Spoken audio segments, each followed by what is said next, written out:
دوسرا گال بھی اس کے سامنے پیش کر دو، بالکل صحیح بات ہے۔ یعنی دعوت کا جب مرحلہ آئے گا تو ہمارا دین بھی یہی ہمیں سکھاتا ہے، الفاظ اگرچہ یہ نہیں ہیں، انشاءاللہ سورہ حامیم السجدہ میں جب ہم پہنچیں گے تو وہ آیت بھی ہم پڑھیں گے کہ ادفع باللتی ہی احسن، کہ تم برائی کا جواب بھی نیکی سے دو، بھلائی سے دو، دیکھو گے کہ وہ جو تمہارا دشمن تھا تمہارا ساتھی بن جائے گا، گرم جوش دوست بن جائے گا۔ اور حضور صلی اللہ علیہ وسلم کی سنت بھی ہمارے سامنے کیا آتی ہے، جس کو ہم سلام کہہ کر آگے گزر جاتے ہیں کہ سلام اس پر کہ جس نے گالیاں سن کر دعائیں دی۔ تو گالیاں سن کر دعائیں دینا کیا ہے؟ لیکن وہ دعوت کا مرحلہ ہے۔ اب 13 سال تک مکے میں دعوت دی گئی، پہلے نتیجہ کیا نکلا کہ بجائے اس کے کہ وہ اس دعوت کو قبول کرتے، انہوں نے حضور صلی اللہ علیہ وسلم اور صحابہ کرام کا ناطقہ بند کر دیا وہاں پر، اور انہیں نکال دیا مکے سے۔ اب شرافت ساری عمر رہے گی یا کوئی جواب بھی دیا جائے گا؟ پہلے یہ مسئلہ سمجھیے گا، پھر یہ آیات سمجھ میں آئیں گی۔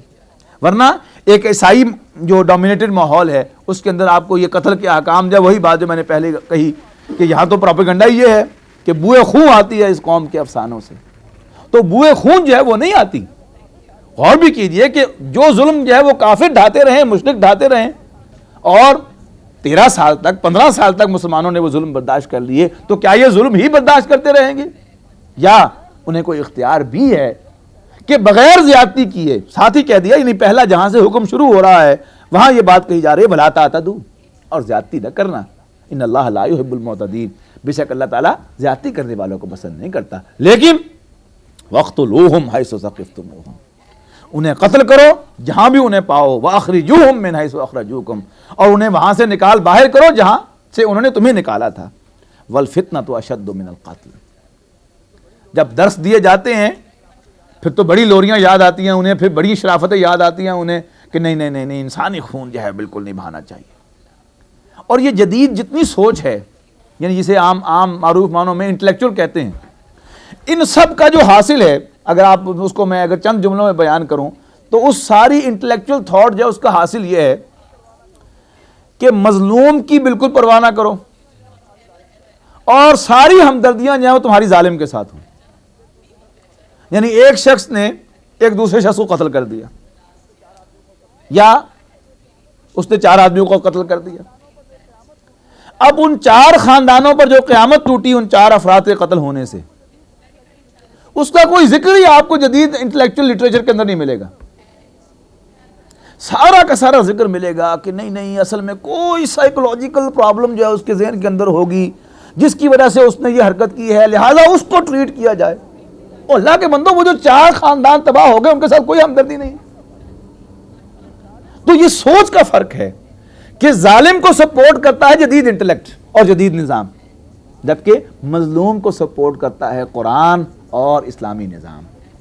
یہ بنیادی فرق سمجھ میں آ جائے گا تو انشاءاللہ یہ تمام آیات آپ پر کھل جائیں گی۔ اور اگر یہ بنیادی گرہ وہیں کی وہیں رہی تو ٹھیک ہے، مسلمان ہیں ہم، بلند آواز سے نہیں کہیں گے کہ نہیں اسلام نے یہ بڑی زیادتی کی ہے، لیکن دل ہی دل میں بہرحال یہ خیال رہے گا کہ اسلام نے واقعی ویسے کوئی ہاتھ ہولا نہیں رکھا، بڑا سخت ہاتھ رکھا ہوا۔ تو وَاقْتُلُوهُمْ حَيْثُ ثَقِفْتُمُوهُمْ وَأَخْرِجُوهُمْ مِنْ حَيْثُ أَخْرَجُوكُمْ وَالْفِتْنَةُ أَشَدُّ مِنَ الْقَتْلِ۔ اور یہ قتل کا حکم قرآن دے رہا ہے تو بڑا عجیب لگ رہا ہے کہ قرآن قتل کرنے کا حکم دے رہا ہے، تو جو فتنہ پردازی وہ کر رہے ہیں وہ اس سے زیادہ بری بات ہے۔ انسان کا انسان پر یہ سارا جھگڑا کیوں ہوا تھا؟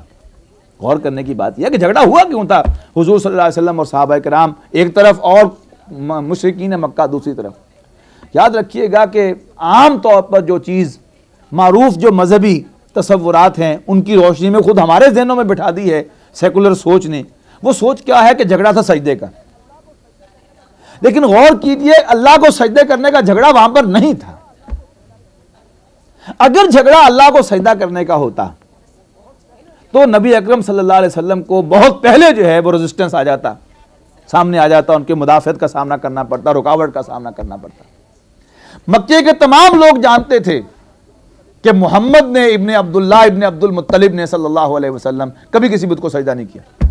معلوم تھا کہ نہیں ان کو؟ کیسے ہو سکتا ہے کہ بات چھپی ہوئی ہو؟